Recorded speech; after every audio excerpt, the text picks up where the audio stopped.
You are listening to episode 167 of Game Deflators Podcast. My name's John, and I'm joined by Ryan.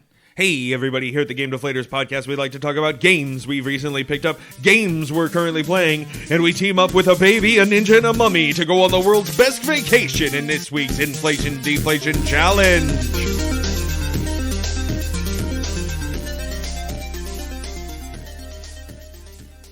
If you can guess what this game is from that, I'm proud of you. Yeah, you know, that's probably your best one yet. Like, I always say You this. guys say this every week, and I'm so touched. I do, but, like, this is perfect. I mean, it is the exact epitome of what Captain Commando is. The only thing is we didn't get to go to a space station. No. That would be the Beyond the World's Greatest Vacation. Ah, okay. I see. So, yeah, we played Captain Commando this week. I think I've mentioned a couple times now that we should play it, so we finally played it. Spoiler, it's probably going to be inflated just based on the price point, but it's a ton of fun. So we'll get into that a little later. Before you continue on with this episode has been brought to you by thegamedeflators.com, the Game Deflators on Instagram, Facebook, and at Game Deflators on Twitter. Because they don't like that. Yeah, because we're our own sponsors, because we don't have sponsors. Right? I know. It's amazing what the sponsors let us get away with, too. Yeah, I know. It's terrible. Hashtag not a sponsor could be a sponsor. Had to bring it back, Ryan. There you go. So this week we'll be talking about the Microsoft acquisition of Activision Blizzard. We'll also be talking about, of course, more Activision stuff involving PlayStation. And then Microsoft's boss and what they're saying about the acquisition and how it, details to Nintendo and Sony. It's all about the biggest purchase in the world today, folks. It is all about the biggest purchase. It is huge, dude. Like $68.7 billion or something. Mm-hmm. So yeah, pretty insane. But to start off the episode, we're going to talk about our recent pickups. This week, a box of Innistrad Crimson Vow, which was kind of mediocre at best from our pools overall out of that box. Yeah, nothing great. Yeah, it was okay. But yeah, I mean, some commons and uncommons I might need. A lot of rares that are kind of like supplemental to decks. Like one Fellstinger. Like, seriously, why is that card so hard to find? I know. Between me and John, we've gotten 3 boxes, and we've gotten 3 Fellstingers. No, we have 4. Or did you buy one? Huh? You had to buy one, didn't you? No, I only had 1. Oh, so then, yeah, you're right. And then you 3. bought one. Yeah. So I had 2 out of my 2 boxes in a fat pack, and then you had 1 box, and you had to buy. Yeah, that's kind of disgusting. But you know what? The set boosters, typically, that's usually what happens. This was a draft box. So that's probably why I was able to get another one, which realistically I should have gotten 2, but whatever. Story for another day, right? So that was it for my pickups. Wait, no. I also got new sleeves. I got those giant sleeves for like the large commander cards from like 2019. And then I don't know if I had mentioned a while back, but I picked up the 2019 commander decks. Oh, yeah. With your bonus points. Yeah, so I ended up getting that, which is pretty cool. So that brings me to 6 total commander decks. So I think I am done with commander decks, unless I want to pick up the blue-black zombie. That's in the, I think it's Crimson Vow has a blue-black zombie. Yeah, I mean, that you could just pick up a target. Yeah, exactly. So I'll just pick it up there. I'm going to go probably, like, dude, I don't know. Like, I made a commander deck that's, like, okay out of some of the D&D stuff and Innistrad stuff that I got. And then Well, you own I've a got couple. 3 other commander decks. The one you got me, and then I bought 2 of the D&D ones. Yeah. And then, I mean, like, I think commander's really cool, but, like, I mean, unless something really blows my socks off, like, I almost got that one from the Secret Lair, but I just would have flipped it. Like, I wasn't really interested in that deck or the art, really. You know, we just got to do definitely is, getting that 40k one whenever that happens. we just got to get Drew and the rest of those guys together and just like, let's just do a pod by ourselves with some of those pre-con decks. Yeah, just have some fun. just a 4-way. That'd be sick. Yeah. You make it sound so dirty. Okay, and then as far as currently playing, I am playing Apex Legends. No surprise there. Do you have any heirlooms, John? I always No. wondered what the heirloom thing was, but it's basically just something in your hand when you run around. Like, do you even know how to get those? You got to get a lot of the red crystals or whatever And you it get is. those for like... You have to pay money usually for those. Oh my God. Or you like randomly get it out of your packs that you win. But yeah, I don't have an heirloom. Justin's been playing. He's like level 380 something. He doesn't have any heirlooms either. Wow.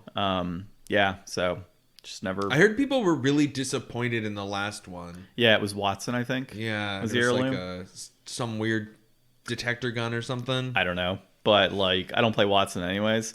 So yeah, we've been playing a lot of arenas, obviously, and I've just been having fun with that and sniping like crazy. We're like silver level 2 on ranked, which is pretty cool. We lost a ton of matches the other day though. I was playing like dog shit. It was terrible. The worst matches I've ever had, but hopefully we play some better matches this week at some point. I wanted to ask you about this a couple weeks ago because I didn't even realize that this was like a genre. But apparently it's become very popular. They have games that are like shooting practice games. Like they're games with like mini games for target practice and enhancing your like skills. It'd be like the same thing. Like I know a lot of like pro players and really good players that, you know, push themselves like before they even get into a match at the beginning of the day, they'll just go into like the shooting range and mess around for like a half hour and just, you know, like run, spin, shoot targets, stuff like that. But they have games out there now that are like designed as like complimentary first person shooter practice. No, never played any of them, but it'd probably be interesting to do that as a warm up, like you said, because that's usually what we'll do is we'll do a warm up in like normal mode instead of ranked, and then we'll jump into ranked and play from there. The unfortunate thing is like when Justin and I were playing the other night, it was he and I against like the teams we were facing were like level 200 and 300 players, and then we were paired up with like a level 20 or level 40. Like sometimes you just are the team that gets dunked. Yep. So we ended up getting paired with like these really bad players. So like we're playing pretty well initially, but then you get these like bad players on there, and you know you're trying to pick up the slack. Just new players. New players, sure, but you're trying to pick up the slack, and it's just hard when you're getting fired up. Like they go down immediately, and then you're getting like bombarded by stuff. And Justin's play style is he plays back and I play in front. So if it's just me, then it's literally like we both have to transition to playing back. Sounds like you need to like fill out your roster. Yeah, it's rough sometimes. So normally we'll get like a good random player on there that we'll stick with, and we'll add them to our group for tonight and just kind of play with them for a few matches before we go to bed. But yeah, this go round just rough all around. But along with Apex, played another Magic tournament and won another Magic tournament at Baxter's. So $25 in-store credit, wasn't a whole ton of people, but it was still fun. I was a little upset by how they did their pack distribution. So normally it's like a pack upon entry, but I guess they didn't have enough people, so they decided to give everybody a promo card out of the promo packs. I was like, well, in a sense, I kind of wish they would have like reduced the amount of payout for players, so that way other people could get those promo packs. But they didn't do that. I mean, I'm cool with it because I got $25 in store credit, but at the same time, I feel bad for like the people that showed up. Yeah, the people that showed up and didn't get anything. Well, I mean, for showing up. you're showing up to play. Yeah, like, and you don't go to the I mean, as much as the world has changed, like I would assume most Magic people don't go to a tournament expecting a consolation prize. Well, that's the thing. It was promoted as a consolation prize for entry, and that's different. And then prizes would vary based on or payout would be based on participation. But like if you say it's a pack on entry, payout is based on participation. Yeah. Then you would anticipate that you're going to get a booster pack or something. And they say pack upon entry. When most places are giving you a booster pack, they're giving a promo pack. So, I mean, it is what it is. I pulled a meat hook out of the last promo pack I got from them, so that's pretty cool. Yeah. But I just feel bad for like the other players. Like I was actually considering like taking. I thought about it too late actually, but I was wanting to give like $5 out of my store credit to put towards whoever was in like second place, so they can get 10 total, or like give it to the third place winner, so they can at least get a pack. But I just didn't think about it before I left. So that's awful nice of you, John. Yeah, it is. Didn't compared happen. to the John of last week. Hey, I already beat this guy. Can I leave while these guys are still playing? Dude, that was so frustrating though, because like I finished a match in 5 minutes. I'm like, can I just go? I'm like, nope, you got to stay. I'm like, God damn it. So this week I was just kind of talking with the guy that I ended up beating. We were just chit chatting and whatnot. While the other matches were going on. Luckily, the other matchups were fast, so we didn't have to stick around for an extra 25 minutes for that. Yeah, but. That was it for my week, man. Anything that you picked up? I've been doing some game passing. I was looking and a bunch of cool stuff got added. I saw 2 different reviews this week for Nobody Saves the World. So I got that. And then Death's Door is on Game Pass, which I thought looked really good. So I downloaded that. I played about 5 seconds of Death's Door and then decided to boot up Nobody Saves the World instead because I had already seen more of that game, and I was just over at a friend's house and he was playing it. Gotcha. So I wanted to check that out. And I like it. It's I can't remember what the name of the studio is. I think it's like Drinkbox or something. It's the same studio that did Guacamelee, which I've heard a lot about for a long time. And as much as I like Metroidvanias, I just have never given it a shot. But this game is really fun. It's, for anybody who hasn't heard of it, it's like a top-down dungeon crawling action adventure game. Think like halfway between like Zelda and Diablo. It's got like a lot of enemies on screen. And instead of like getting items and gear and loot and stuff, the only things that you have your character, and then as you level up, you either get more abilities or you get more characters, and you just do like little quests like hit 50 people, and then you get some experience, and you get new characters, and you get new abilities, and you eventually get to the point where you can mix and match. So you are like a transformer. So you like just turn into these other characters. So you're like, start off as just this plain white blobby guy. And then you can turn into a rat and a guard and a horse and a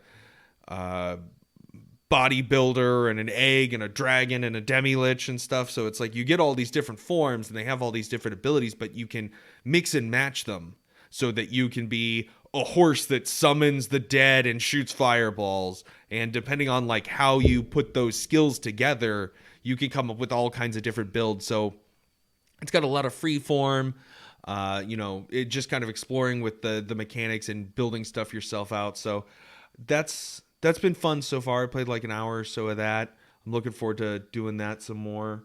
Let's see here. Yeah, so it looks like you picked up Death's Door. I downloaded that on Game Pass too. I played that for like 5 seconds before I booted up Nobody Saves the World. Gotcha. And then I did play some more Hades this week a little bit. It's just like, so I spent the last 2 weeks working from home. And so, I mean, for the most part, I do pretty good working from home. Like, I try not to be distracted. Even though I'm up in like my nerd room with all my awesome stuff, like I try to stay focused and do work as much as possible. And, I've got my Switch up there, so like a little bit of Hades on the side never hurt anybody. Yeah, unfortunately, my home office, I have a bunch of giraffes everywhere and books. But, I mean, I got, close to 1,000 Magic Card rares sitting next to me. So there's times where I'm sitting at work and I'm like, let me just take a peek and just see what I got. So I got to move those, actually. And there's a flipping like floor full of Magic over there, too. One other thing I was going to bring up regarding like currently playing. So we finally got back into our D&D session, the Avernus. So I did something pretty cool the other day. So one of our characters is like a wood elf, and she was part of the Feywild, but as part of her background, she pretty much like to get like higher into power would like pretty much frame other people to try and get them imprisoned. And they were put in, and she pretty much said like, well, put them into slavery. That should be their punishment, blah, blah. And so later on, she herself is captured as a slave. Well, I've got one of my characters was enslaved as a child and brought into a family and beat and everything. And then the character that's with her, her parents are the ones that sold her into that slavery. So there's the link there, and they don't trust each other. Now throw in this other person who is like, there's already the hot topic of like, you're putting these people into slavery, or these elves and whatnot.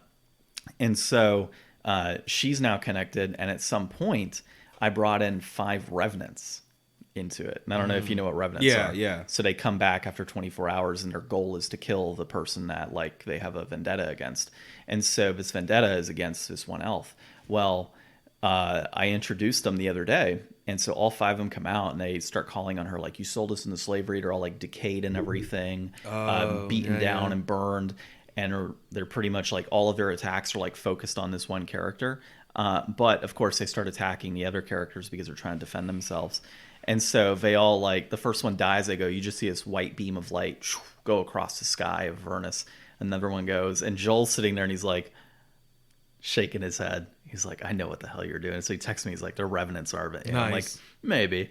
And so they don't know it yet, but I'm going to continue to reintroduce these characters. And the idea is until her character dies, there is always going to be a battle at some point every couple sessions where these elves come back. And so my thought is, of course, if one of them has Revivify, great. So she ends up dying, and then all of these spirits are released and they're gone because their vendetta is they've killed that person they have the vendetta against, and then they'll revivify her and bring her back. But I don't know if the group is going to figure that out. Yeah. So I'm just going to continue pummeling them every single week with these same 5 people. And it's so if you like fun. Kill the character in the middle of a fight, are you going to stop the fight and they're going to stop fighting everybody else? Maybe. Yeah, I probably would. I would probably do that. Like if she's knocked down, all of like one of them's going to try and kill her at the spot and be like, you're dead. And then all of them are, that would make sense. All of their spirits are going to be lifted and the battle kind of stops. And then they're like, oh no, we got to save so-and-so. Yeah. And all of their, like they all go. So that was the thought on that. And they're about to come across Archon the Cruel. And, or no, anybody whose name is the Cruel. Can't be a very, very pleasant person. Turtles. They're going to be fighting turtles. And then that's linked up with Tiamat as well. So, because he's a Tiamat, whatever you call it. Sympathizer? Sympathizer or worshiper.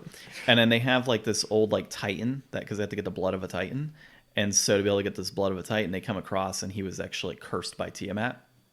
And he needs to spill her blood to be able to like become a Titan again and leave Avernus.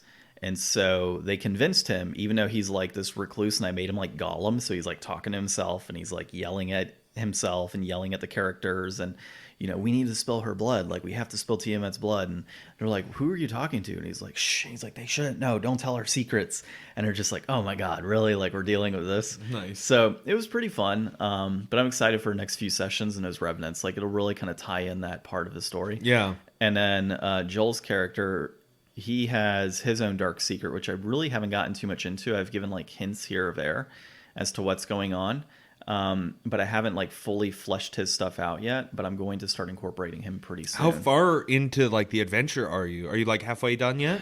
Yeah, we're at there's only, I think 5 chapters. We're at chapter 3. Okay. Yeah, so that's pretty good progress. Towards the end of chapter 3. So after Tiamat, they're basically on a fetch quest right now to try and get something. So like you go to one person's like, oh no, I need this, go to this person, go to the next person, go to the next person until they get what they need, and then they reverse it.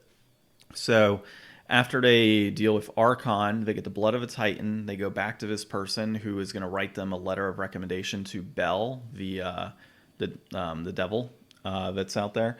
And so he's second in command as Ariel in this story.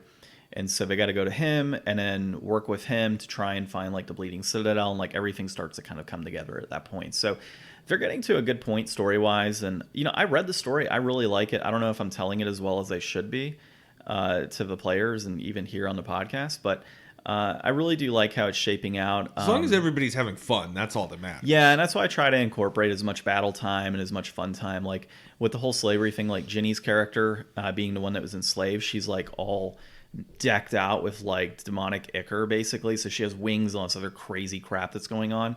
And so she actually I think it was Dimension Door, if I'm correct, where you can take one person like from one spot to another. I don't remember, probably, but I think it's Dimension Door. But she grabbed Tara's character Euphia and Dimension Doored her up into the sky and was floating with her wings and was like, I'm gonna kill you basically, and was holding her. But Ginny forgot that Tara's a druid and could just turn into a giant eagle.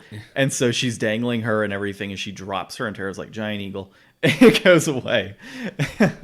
So it was pretty funny, but everybody gets awoken by like her dimension dooring her up and like holding her and everything, and is looking outside this giant like demon grinder vehicle like Mad Max. Like, what the fuck are you guys doing?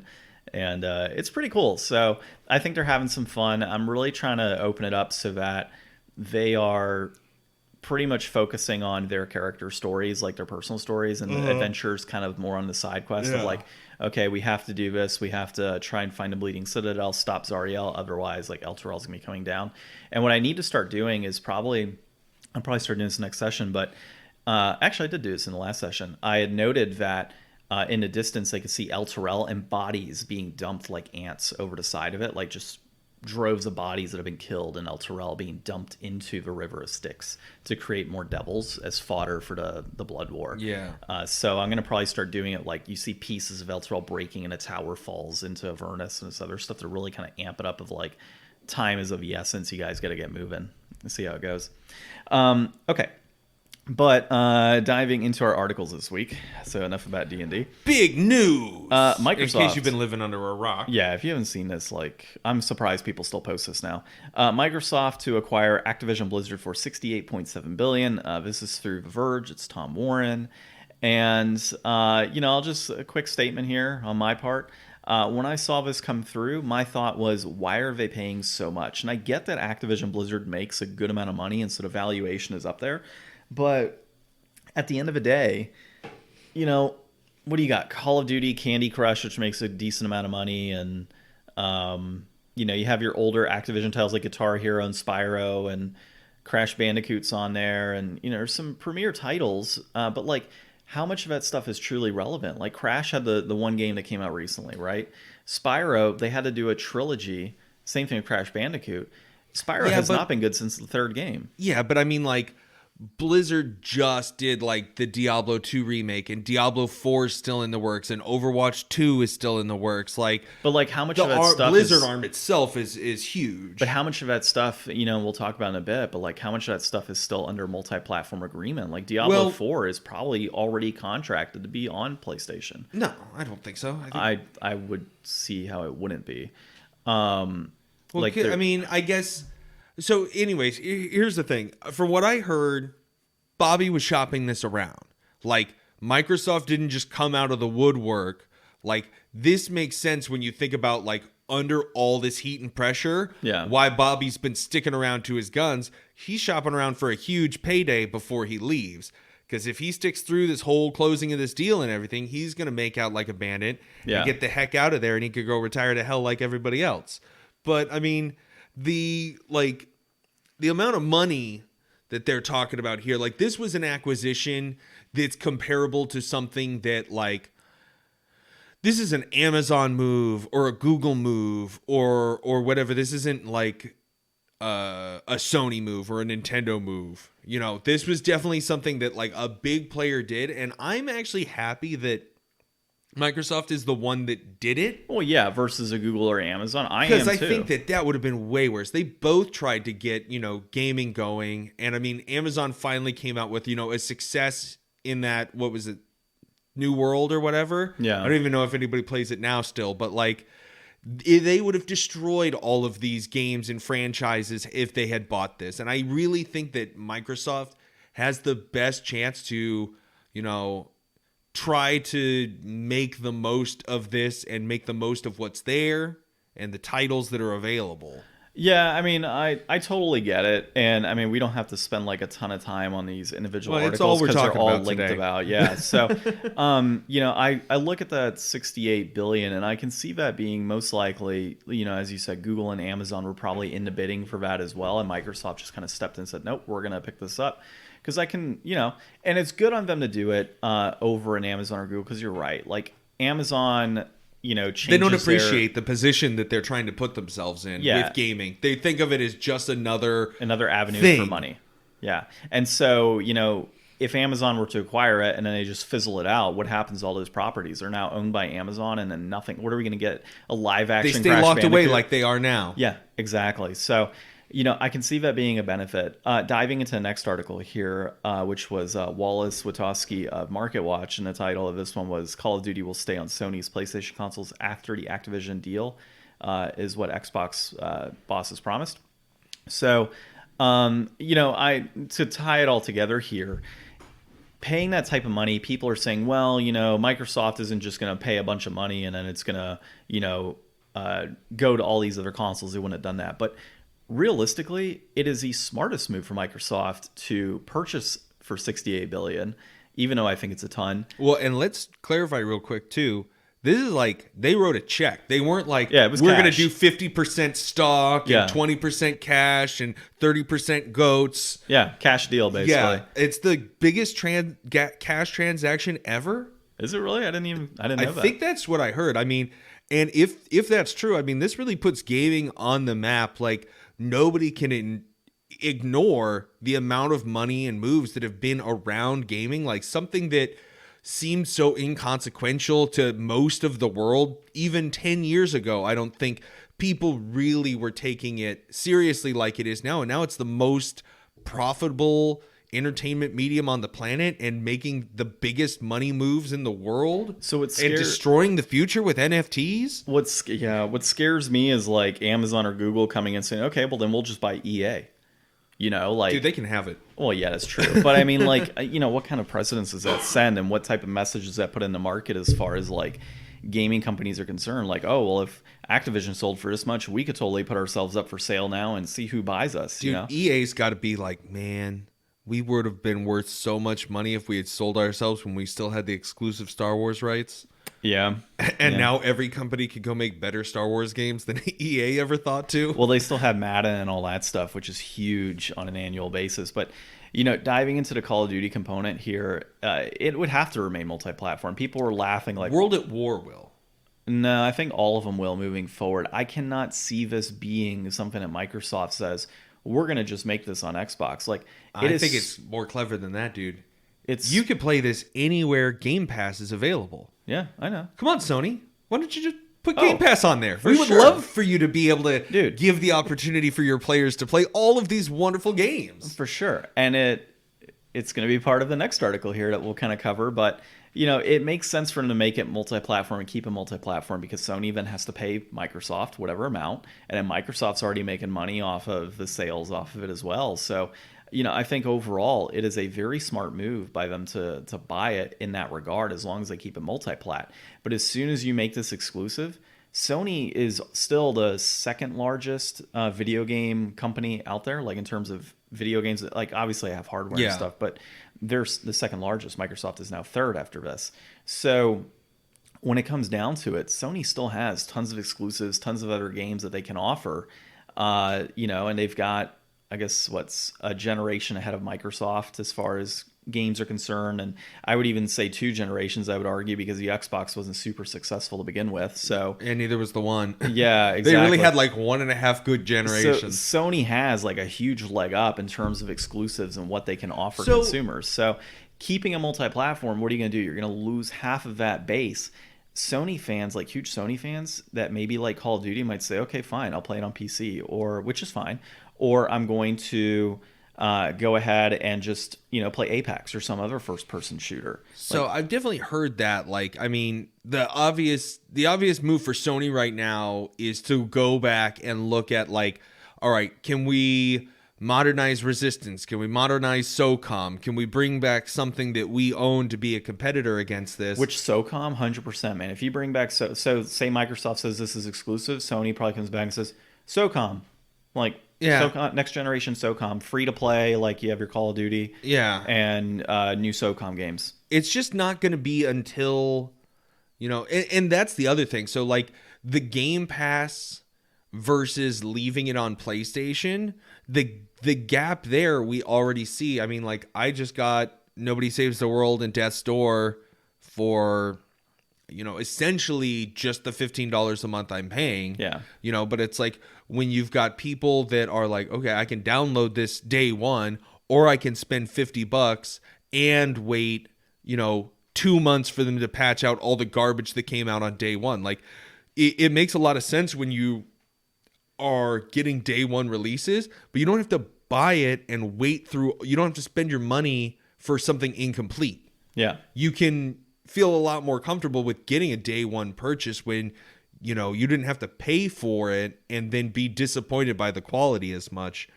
I think that's going to be a big avenue for people to decide, like, am I going to stick with this on PlayStation or am I going to go with this on PC or Xbox? Because I don't have to pay the extra money if I go there, but it's still available to PlayStation. Well, and this ties into the next thing here, which is Damian McFerrin, and it is at Nintendo Life. And it was Xbox trusts Nintendo to not do anything that would harm the games industry.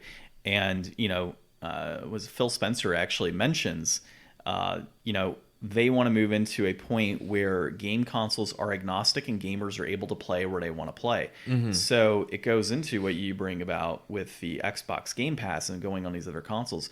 Microsoft already has like 25 million subscribers on Game Pass. Yeah. Like, they will continue to make that grow. And, does it harm Sony? Like, Sony's got all of their exclusive properties already. See, you keep saying that, and everybody keeps saying that. And every time I think about it, they're like, all of these Sony exclusive properties, come check out God of War, Horizon, Gran Turismo, and what am I missing? Uncharted would be another one. Yeah, but any of the new IPs they're not even making any more Uncharted. Ratchet and Clank.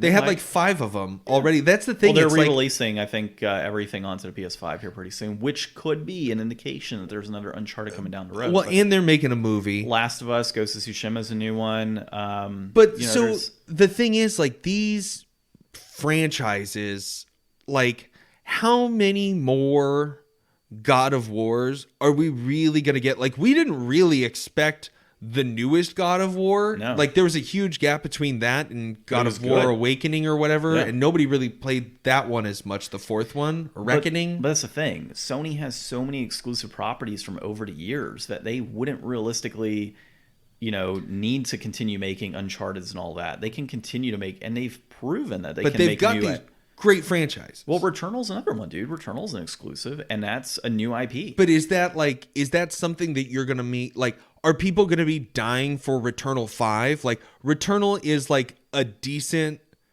game, and people like it. But I'm just saying, it's like, I don't think that there's gonna be God of War 15 the way that there is Final Fantasy 15. No, definitely not. And like, the thing is, like, with every generation, like, it's so hard right now to get a PS5. Yeah. Dude, they're already starting to put their big franchises from last generation onto PC. I really think Sony's going to go the way of Sega here. Like, Sony's going to give up the hardware game and just be like, we can make these great games that people want to play no matter where they're at.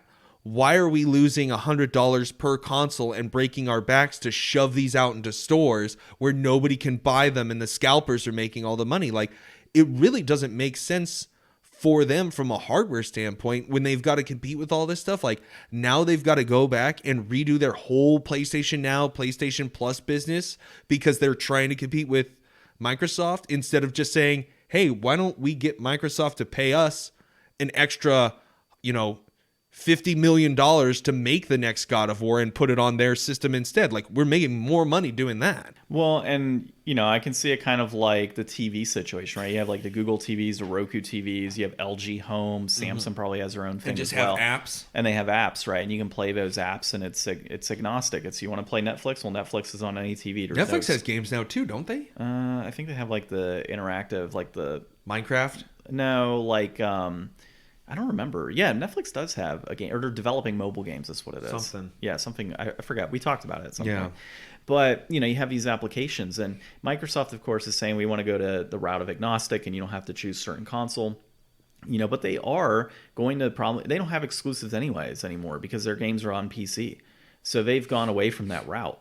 And you can play all of their games on PC from what I've seen. There's nothing that's still like only Xbox Series X and you can only get it on the console. Like, I'm pretty sure everything is on both PC and Xbox. I think so. Whereas Sony, the what they're releasing on these other consoles or on PC is older games, like you said. So they're making more money off of a franchise or a game that is no longer bringing them revenue at this point.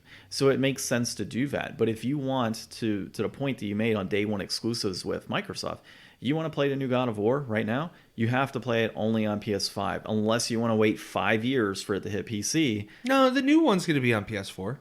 No, okay, so PS4, PS5, right? But new games down the road, right? oh, you want to play, the new Returnal or something. Well, good anything luck. PSVR 2. Yeah, you're going to be playing Returnal 5 years from now on PC. Like, we'll release it then. Same like Uncharted. You want to play it on there? Well, it's been out on all these consoles all these years. Now you're going to get to play it on PC. So I can see them making the money that way. Of course, PS Now having the ability to potentially play those games on a computer, that makes sense as well. But I don't think that, it just doesn't make sense for Sony to be releasing like day one exclusives on anything else. Like Microsoft already has their stuff on PC. That's a known. Sony, I think that they are predominantly a hardware company, I believe. Sony is. Like, they make TVs and all that other stuff. Phones, TVs, God knows what else they're making. They're predominantly a hardware company that has software and video games, whereas Microsoft is a software-based company that started developing hardware to put that software onto. Exactly. And now they're getting away from it. There was no reason for Sony to like get rid of the PS5 or PS6 or whatever might be down the road. Like I can see them because that's their bread and butter. I can see them continuing down that path, and then like it's in the past, Microsoft leaving the hardware behind and them putting Game Pass and other pieces of software on the other consoles and making money through that subscriber base. I could see that being a thing because at the end of the day, we have they could probably buy up another 4 studios. Say we have all of these games and studios that are exclusive to Microsoft. If you want any of these titles in your console, you have to pay us whatever amount and put our application on your console. They're not even going to worry about the hardware because they're already losing money. Like if Microsoft says, "Hey Sony, we want to get out of hardware. What's it going to take for us to get Game Pass on PlayStation?" Yeah, I mean Sony's going to say yes. And the thing is, it made sense for Microsoft to target.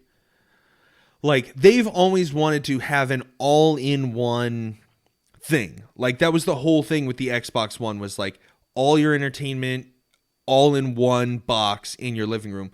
But, like, I was over at St. Ben's, and you can't play CDs on a PlayStation 5. Yeah, doesn't surprise me. And he said you can't do it on a PS4 either.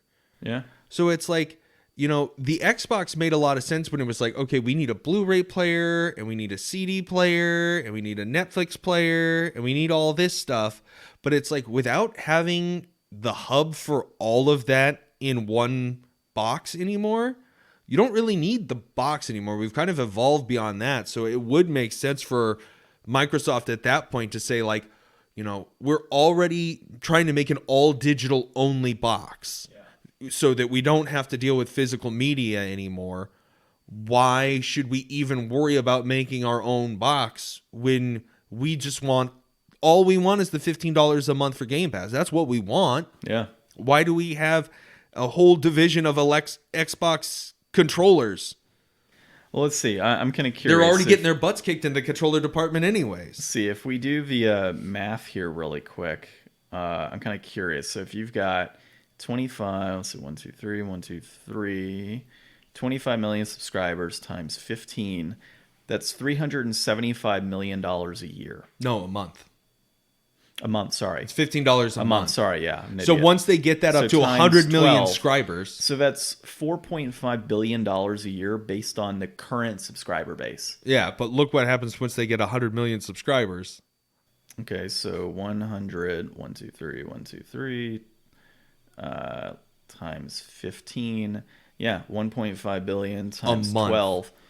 So if they're making $1 billion a month on Game Pass, $22 billion if they get 100 million subscribers. That'd be worldwide. Crazy. Yeah, and then at that point, it's to the point of exclusives.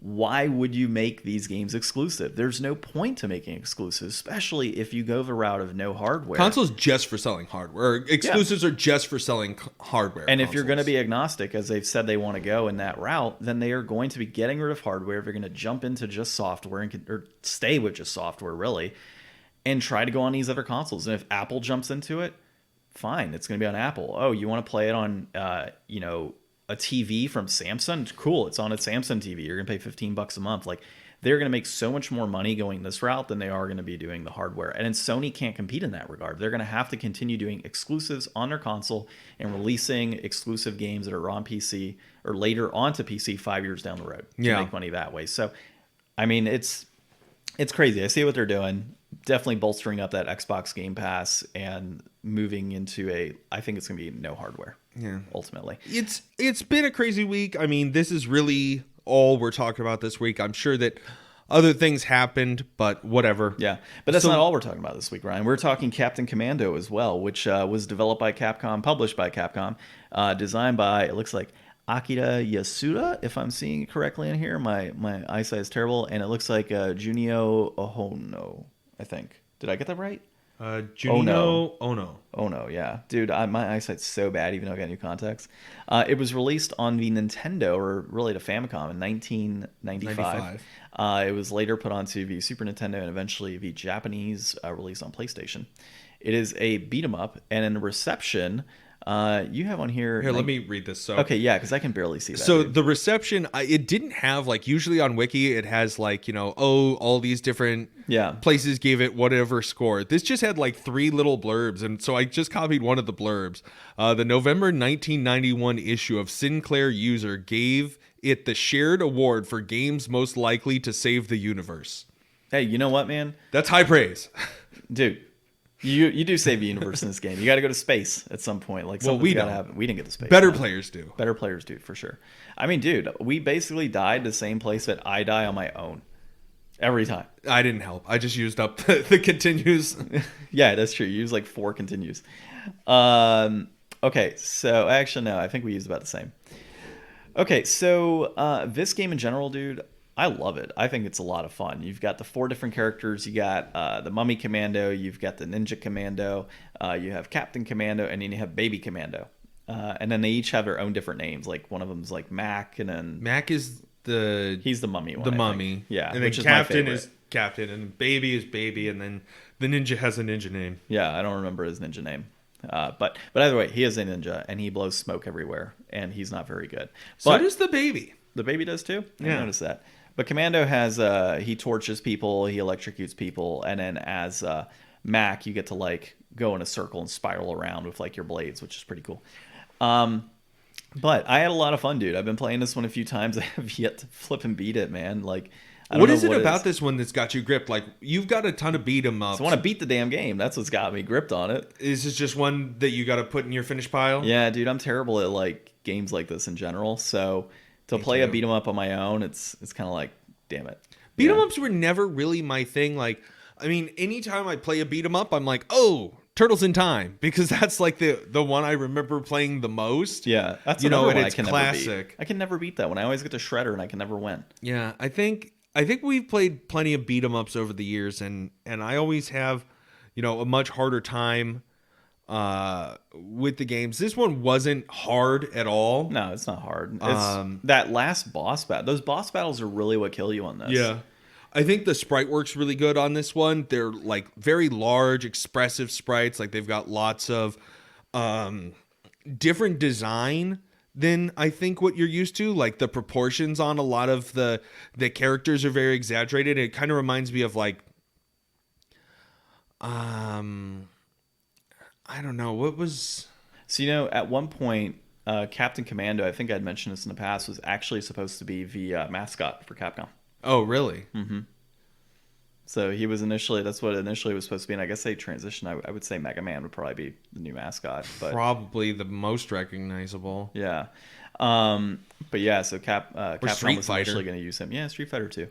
But yeah, so overall, man, like I get you on the exaggerated characters. They are pretty big and like weird all over the place. Darkstalkers. Like, I mean, obviously they're not like as that kind of stylized, and I know that that's like a whole different company, but like, I mean, they had like, I just remember a lot of the people had like really long proportions on them, or like, different like hulking postures. They were just unique. They didn't look like as generic. Like, I feel like a lot of times beat 'em up enemies are like very generic. Just, this is Street Thug. Mm-hmm. It was cool seeing like different locations too. Like, you start off just in the city, but then you go to like a dinosaur museum and an aquarium, and like there's an underground base where we died, which turns into an above ground base. You go to a bunch of like different locations, which is where we came up with the joke. I was like, we were playing, I was like, man, this sounds like a great vacation. We just left the museum, now we're going to the aquarium.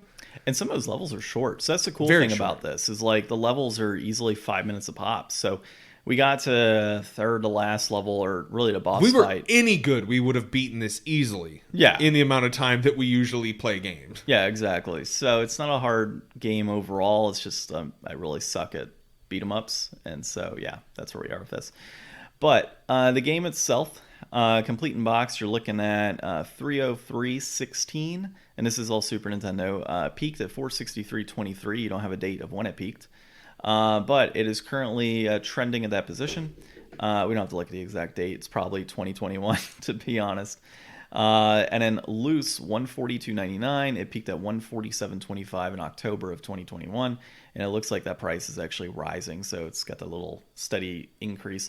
This is actually that high price was actually back in August 2016. Oh, interesting. Yeah, somebody Okay. way overpaid for this. Yeah. And then it crashed back down to 247 and then kind of went back up to like the 400s and kind of declined from there. But this has been an expensive game For a long time. for a long time. When I picked it up, I picked up a lot, and I didn't. This was one of those lots where it's just so good that you don't care what games are in there, because it's like, oh, it's $100, but you're getting a Super Nintendo and like 3 Mario games and a couple other things and a Mega Man. You're like, okay, cool, like it's totally worth that point. Everything else is a bonus, and so I ended up picking that up, and Captain Commando was in there. I had no idea about it at the time, and when I picked it up, it was still floating around like 115. So this has And that was been about 4 years ago.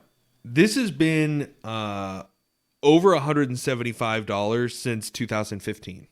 The complete box, that would, because the loose is 142. Oh, sorry. Loose. Should be about over $100 over the last like 5-6 years, I think.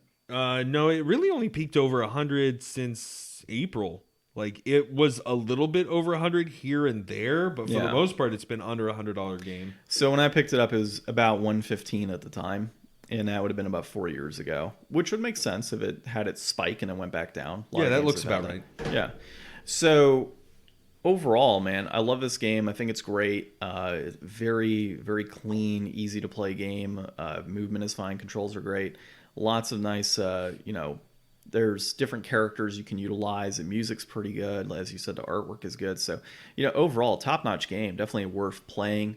If you're willing to pay this type of price for a game like this, definitely you could worth probably buying. buy better games. Yeah, well, I think it's worth buying if you are buying a game that is this price. Like, if you had the choice between several beat-em-ups, and it was between this and a couple others, and you're going to be paying about the same, I would pick this up. Okay, so you're talking like a lot of time we just talk for the layperson, but you're specifically targeting the collector here. If you're beat 'em up Super Nintendo boy and you got some money to burn, you're saying that this is the hot ticket item. I like this game, man. I really do. I think this is totally worth it. Now, as far as in general, beat 'em ups are concerned, yes, there are beat 'em ups that are just as good, if not better, at a cheaper price point that you can play.